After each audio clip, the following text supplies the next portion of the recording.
Hello दोस्तों, स्वागत करता हूं मैं आज आप लोगों का उन्नति एजुकेशन पॉइंट के ऑनलाइन पोर्टल पे। दोस्तों, आज मैं आप लोगों को सिख धर्म से संबंधित जितने भी क्वेश्चंस आते हैं उसके एक एक पॉइंट को पढ़ाऊंगा। तो आइए एक एक करके देखते हैं। और सबसे पहले हम देखते हैं कि सिख धर्म में कुल कितने गुरु थे। तो सिख धर्म में कुल 10 गुरु थे। पहले गुरु कौन थे? गुरु नानक जी थे। दूसरे कौन थे? अंगद यानी लहना थे। तीसरे अमरदास थे। चौथे रामदास थे। पांचवें अर्जुन देव थे। छठे हरगोविंद सिंह थे। सातवें हरराय जी थे। आठवें हरकिशन जी थे। नौवें तेग बहादुर जी थे। और 10वें गोविंद सिंह जी थे। तो ठीक है, तो आइए एक एक करके हम सबके बारे में पढ़ते हैं। तो ठीक है, इनका जन्म कहाँ हुआ था, इन्होंने क्या क्या योगदान दिया, क्या क्या कार्य किए, किसका किसका संस्थापना किया। ठीक है, जहाँ जहाँ से क्वेश्चन पूछता है फैक्चुअल पॉइंट को हम इसमें कवर करने का कोशिश किया हूँ। तो कोशिश क्या, लगभग पूरा कोशिश किया हूँ। तो आइए एक एक करके हम देखते हैं। ठीक है, तो प्रथम गुरु कौन थे? गुरु नानक। सिख धर्म के इन्हें प्रणेता कहा जाता था। क्या कहा जाता? सिख धर्म के प्रणेता कहा जाता है। इनका जन्म कहाँ हुआ था? आधुनिक ननकाना साहिब। कहाँ पे? पाकिस्तान, तलवंडी में। अभी देखते होंगे कि जो गुरु ननकाना साहब का गुरुद्वारा था, अभी बीच में पाकिस्तान और भारत के बीच में उसको लेकर के कुछ विवाद थे, फिर अब जाके खुला है। तो आइए, तो फिर उसके बाद देखा। और इनका जन्म का समय कब था? 15 अप्रैल 1469 ईस्वी में। और मृत्यु इनकी कहाँ हुई थी? 22 सितंबर 1539 में करतारपुर में हुआ था। कहाँ पे इनकी मृत्यु? करतारपुर में। अच्छा, इनके कुल कौन थे, किस कुल के थे? तो एक खत्री कुल के थे। इनके पिता क्या थे? कालूजी मेहता इनके पिताजी का नाम था। माताजी श्रीमती तृप्ता देवी माताजी था। पत्नी इनकी सुलक्षणा देवी थी। और यात्रा इनकी थी उदासी। इनकी यात्रा को उदासी, पंजाबी में उदासी कहा जाता। ठीक, ज्ञान की प्राप्ति कहाँ हुई थी? इनको ज्ञान की प्राप्ति कालीबेन नदी के किनारे हुई थी। ठीक, उपदेशों का संग्रह इनका जो है, जो इन्होंने उपदेश दिए थे उनके संग्रह को गुरु अर्जुन देव यानी आदि ग्रंथ का रचयिता उसने किसने किया था? तो गुरु अर्जुन देव ने किए थे। तो उनके जपुजी ग्रंथ में, किसमें? जपुजी में हुआ था। किसमें? जपुजी में। अच्छा, इनका विश्वास क्या था? विश्वास ये था नानक पुनर्जन्म तथा कर्म के सिद्धांत पे।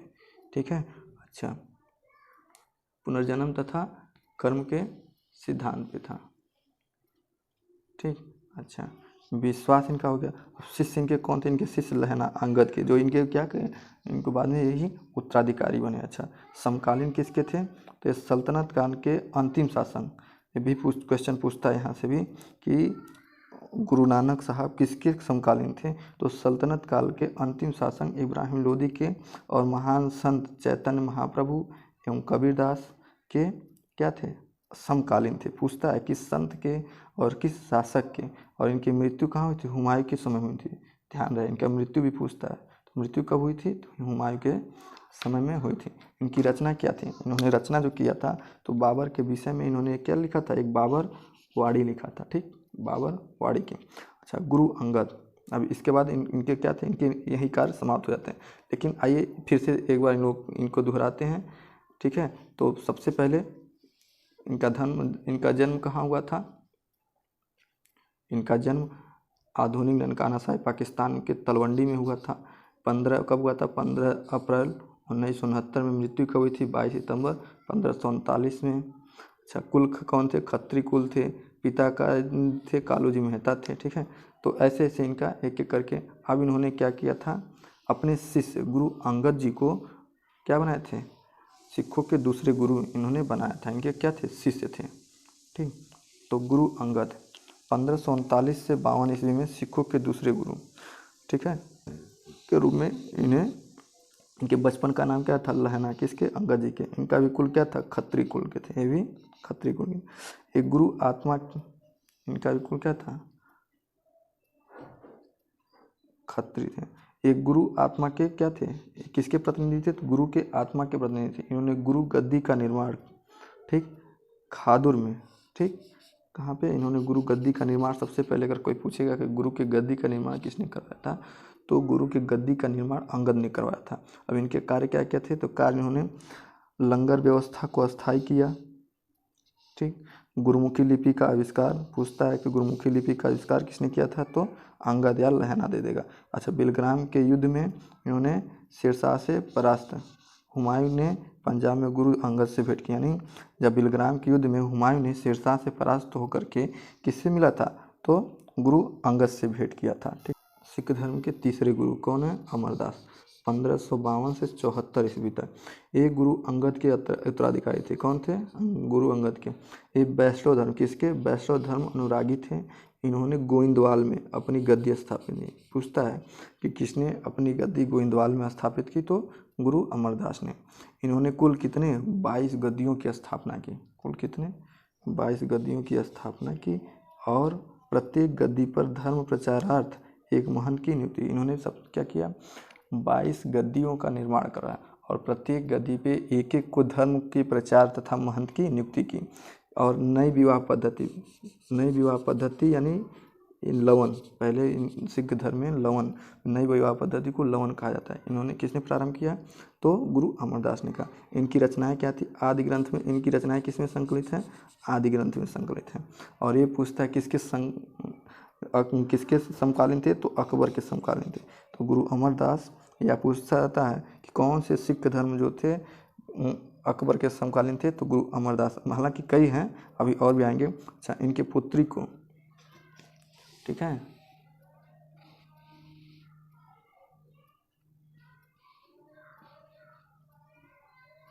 हाँ, अब अकबर ने इनके पुत्री को बीबी भानी, इनकी पुत्री कौन थी, अकबर जो, इनकी किसकी, अमरदास की पुत्री बीबी भानी जो थी अकबर की पुत्री थी। ठीक, इनको अकबर ने क्या किया था, कुछ गांव प्रदान किए थे। ठीक, कुछ गांव प्रदान किए थे। अब आते हैं चौथे गुरु रामदास का। ठीक है, अब आते हैं चौथे गुरु रामदास के। अच्छा, 1574 से 1581 ईस्वी में गुरु अमरदास ने अपने शिष्य एवं दामाद रामदास को सिखों का क्या किया, ये जो थे गुरु रामदास, ठीक है, रामदास जो थे ये अमरदास के शिष्य और दामाद भी थे। ठीक, को सिखों का क्या चौथा गुरु बनाया। ये भी क्या थे, अकबर के समकालीन थे। अकबर ने इन्हें 500 बीघा क्या दिया, 500 बीघा भूमि प्रदान की थी। इसी ज़मीन पर इन्होंने अमृतसर शहर को बसाया। क्या किया था, अमृतसर शहर को इन्होंने। अब क्वेश्चन पूछता है, अमृतसर शहर को बसाने का श्रेय किस सिख गुरु को जाता है, तो किसको जाता है, गुरु रामदास को जाता है। इन्होंने अपने अनुयायियों को रामदासी संज्ञा प्रदान किया था। किसने, रामदासी संज्ञा किसने प्रदान किया था, तो गुरु रामदास। जैसे नाम से ही पता चल जाता है। इन्होंने गुरु पद को क्या किया था, पैतृक। ये बहुत इंपॉर्टेंट पूछता है कि कौन से सिख गुरु ने गुरु पद को पैतृक बना दिया था, तो गुरु रामदास ने बना दिया था। अपने तीसरे पुत्र अर्जुन देव को उत्तराधिकारी बनाया। किसने, गुरु रामदास ने क्या किया था, अपने तीसरे पुत्र अर्जुन देव को। ठीक, पांचवें गुरु कौन है, गुरु अर्जुन देव है। कौन है, और इनका काल क्या था, 1581 से 1606 ईस्वी तक। ये भी क्या थे, अकबर के समकालीन थे। सच्चा बहादुर इनकी उपाधि थी। क्या थी, सच्चा। देखिएगा, सच्चा बहादुर दो होते हैं। ठीक, एक हरि गोविंद, उनको सच्चा बहादुर के नाम से जाना जाता था, लेकिन उपाधि किसके पास थी, तो उपाधि गुरु अर्जुन देव के पास। बहुत कंफ्यूज करता है, तो इसको आप लोग ध्यान से देखिएगा। अच्छा, इन्होंने 1589 में इन्होंने अमृतसर के सरोवर के मध्य हरमिंदर सिंह साहिब, किसने, हरमिंदर साहिब स्वर्ण मंदिर का निर्माण कराया। अच्छा, स्वर्ण मंदिर का एक अन्य नाम क्या था, हरमिंदर साहिब भी है, ध्यान रहे। अच्छा, इन्होंने क्या किया था, स्वर्ण मंदिर का निर्माण कराया था। इस मंदिर का शिलान्यास कादरी संप्रदाय के सुप्रसिद्ध मियाँ मीर ने किया था। अच्छा, इसका सबसे पहले शिलान्यास मंदिर का किसने किया था, तो कादरी संप्रदाय के, ठीक, एक संत थे मियाँ मीर। ठीक, मियाँ मीर ने किया था, करवाया था। ठीक,